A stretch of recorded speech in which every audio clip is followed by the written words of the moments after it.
Last year, our school adopted a new math program. I noticed that many of my students had a difficult time going back and forth between addition and subtraction. The problem I wanted to address was, how can I adjust my lessons to help my students gain mastery of basic addition and subtraction while also keeping them engaged in the lesson? For my needs assessment, I wanted to know my students' attitude about math. After interviewing them and asking them how they felt about math, it seemed like the majority of my students enjoy math and find it fun. Perhaps my English learners feel this way because numbers are the same in English and Spanish. Math is more relatable and maybe even easier to understand for them than other subjects like language arts and writing. Students also mention the use of counters and manipulatives. I think having hands-on materials and visuals helps facilitate their understanding of addition and subtraction, making it more enjoyable than other subjects they may be struggling with.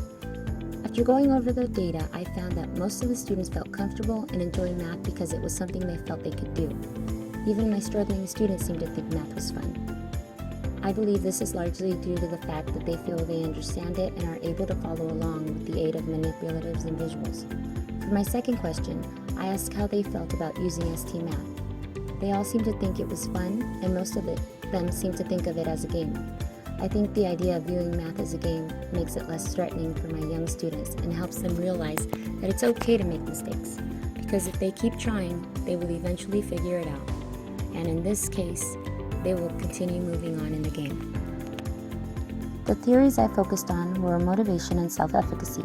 I wanted to get a better understanding into what encouraged and engaged my students' learning and would motivate them to continue trying to learn to add and subtract, even when it seemed challenging.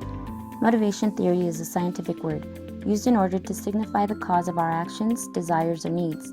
It's something that drives us to do something, a reason for us to achieve something. There are two types of motivation, intrinsic and extrinsic. Intrinsic motivation refers to behavior that is driven by internal rewards. Extrinsic motivation refers to behavior that is driven by external rewards, such as grades and praise. This was evident when my students passed a level in ST Math and they got excited and would want to share it with myself or their peers. They wanted everyone to know how far they had gotten, and they set goals for themselves to get it to a higher level than their peers. Self-efficacy is one's belief in one's ability to succeed in specific situations or accomplish a task. It seemed that the students' self-efficacy increased when they used ST Math. As they continued to pass a level, they believed they could figure out the next game, and they were more willing to ask for help from their peers or myself when they came to a level that was challenging, because they were determined to pass it. My action research question was, in what ways will ST Math impact my students' understanding of addition and subtraction? I focused on these two math skills because these are Common Core standards that my students need to master at the end of first grade. And I wanted to know if using ST Math would impact their understanding of these two skills. The action plan that I have come up with would require 3 weeks. In the first week, we would focus on working specifically on addition and learning key vocabulary that would help students identify if they were dealing with an addition problem. For example, words like in all, plus, together, and sum. Students would spend about 30 minutes a day, 3 days out of the week using ST Math and would only focus on addition. In week 2, we would focus on subtraction and vocabulary that helps students identify subtraction problems such as take away, less than, and minus. Again, students would use ST Math 3 days out of the week for about 30 minutes and only focus on subtraction. For week 3, we would work on both skills, and students would have to identify whether they needed to add or subtract.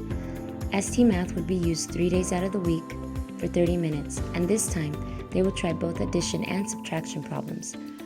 Based on my needs assessment, students seem to like both traditional math and using ST Math software, so through my action plan, they would be able to use both to help them master the skill.